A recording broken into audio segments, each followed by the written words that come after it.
What's going on, YouTube fam? Today we're gonna go over the top 10 current model bikes, or what I like to call my dream garage.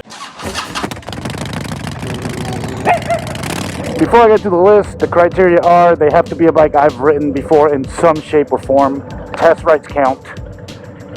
And, you know, it's got to be a bike 3 years or newer. So essentially the current model year, which some model year lasts about 3 years. So coming in at number 10 is our one and only electric bike of the list. That's the Damon Hypersport. This thing to me is the best looking electric bike out there. It's way better looking than the Harley Davidson Livewire. It does ride beautifully. I should have done a test ride video on that bike. I didn't have all my equipment with me. It has this adaptive ride, and honestly I think that's where the market for electric bikes might end up being. It's not going to be in the cruiser or Harley Davidson category. I think it's going to be more of the sport bike segment, since, you know, speed is what those guys are looking for a lot of the time, and that's what electric motorcycles can provide. So this thing claims 200 horsepower, 200 miles of range, and it claims that it does 200 miles an hour. Of course, I didn't get it anywhere near that. So yeah, that's it at number 10. Before we continue the list, let me have you help the channel in the best way you can for free, and that's by hitting that like button. If you haven't yet, hit the subscribe button if you like this type of content. Check out our merch at irideclothing.com. But above all, do us a favor and hit that like button right below.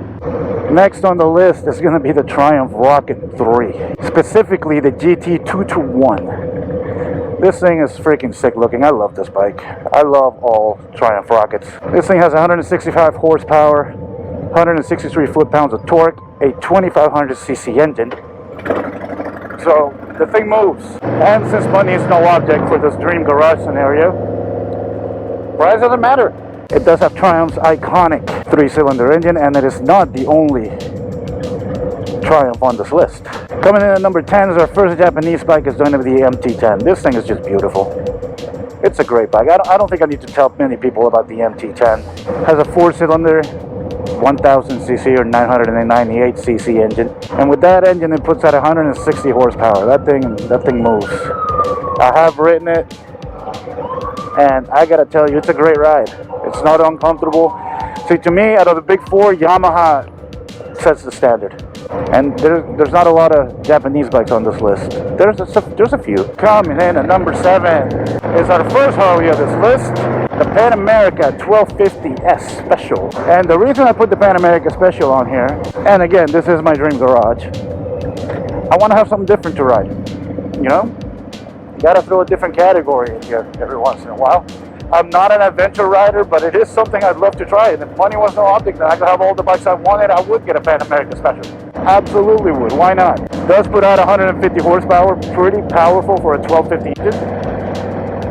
And, you know, I've ridden the Pan America quite a bit. I've taken it not off-road, but like on sidewalks and stuff, over curves and stuff, and it handles beautifully. It's a great bike. It does have Harley's obviously 1250 Revolution Max engine, and all decked out is going to run you about 35k. The money's no object here for this exercise. You know, I should start doing some ATV riding. That I think that's something I would enjoy. Let's move on to number 6. At number 6, I have the second Triumph on the list. So the bottom half of the list has more Triumphs than Harleys. That's interesting. Anyway, that's the Triumph Speed Triple. Again, has Triumph's iconic 3-cylinder engine. Puts out 177 horsepower and 92 foot-pounds of torque. I think it's a beautiful bike. As far as naked bikes, I would take the Speed Triple over the MT-10. Absolutely. Any day of the week. I think the styling's on point. I mean, just look at it. I absolutely love it. Guys, as we move through the list, make sure you let me know down in the comments below where I'm screwing it up, because I'm sure I am. Let me know what your top 10 bikes would be. What would your number 1 be? At least tell me that. Alright, let's close out the bottom half of this list with number 5. Or let's start the top half of the list. I don't know. Number 5. The Yamaha, second Yamaha, the Yamaha R1M.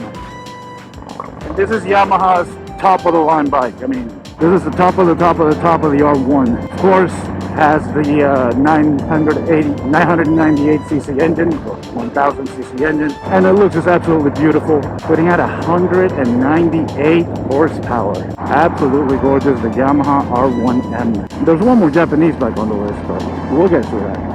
Coming in at number 4, the Ducati Scrambler 1100 DP. And again, I like to throw different styles of bikes in here, and I think the Ducati Scrambler is a gorgeous looking bike. Probably the only Ducati I would own. I'm not the biggest Ducati fan, but that bike looks the part and it moves.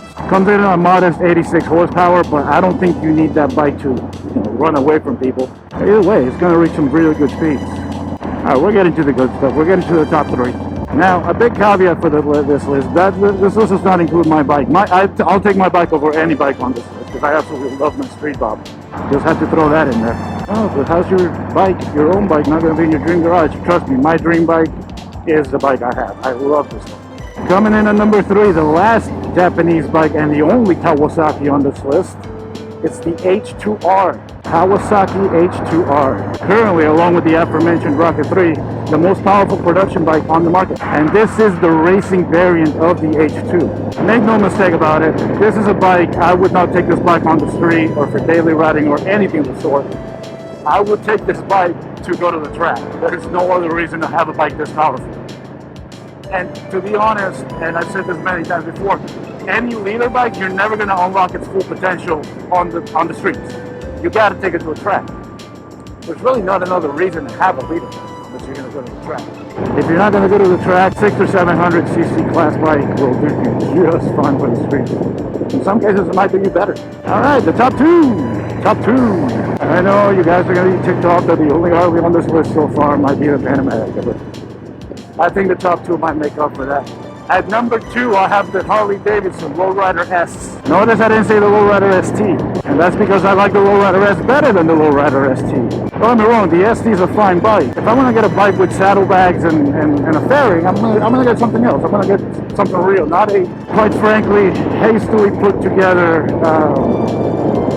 little thing. You know? I love the Lowrider S with the 117 engine. I think that was a home run for Harley to put the 117 on those bikes. But yep, Lowrider S coming in at number 2. I don't need to talk a lot about this bike. I've gone over this bike plenty.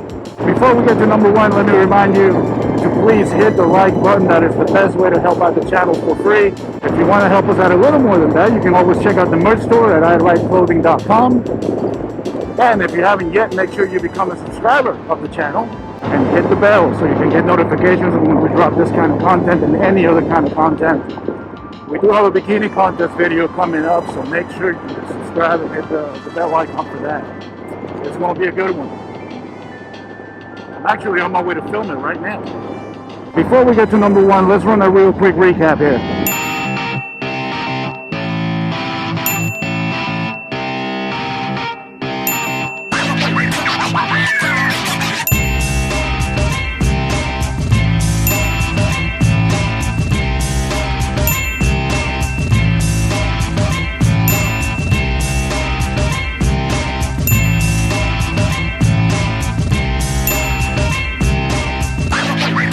So, shall we get to number 1? Alright, before I get to number 1, or as I start to talk about number 1, let me say that at this point in my life, there is no bike that I would trade this in for. I love my bike. But, if I was to trade it in for something, it would be for the number 1 bike on my list. And this is a bike that I think was an absolute home run for Harley Davidson. That's going to be the Road Glide ST. The Road Glide ST is everything that the Road Glide Special was never could be. It has a shorter bag, so it makes it a lot nimbler. It does have the frame-mounted fairing, which makes it a whole lot more manageable than the Batwing fairings that the Street Glides come with. And you know, if you're talking about performance baggers, the truth is, you gotta have frame-mounted fairings. Fork-mounted fairings are not gonna make it easy. I don't think I've seen a fork-mounted fairing bike in these new performance bagger races. Whether it's from Indian or from Harley or from anybody else for that matter. I think as far as performance baggers, you have to have the frame-mounted fairing. But anyway, the Road Glide ST with the 117 engine, the Lowrider S copper accents that they gave it, I think it's a great bike. I think it's a beautiful bike. Rides absolutely beautifully.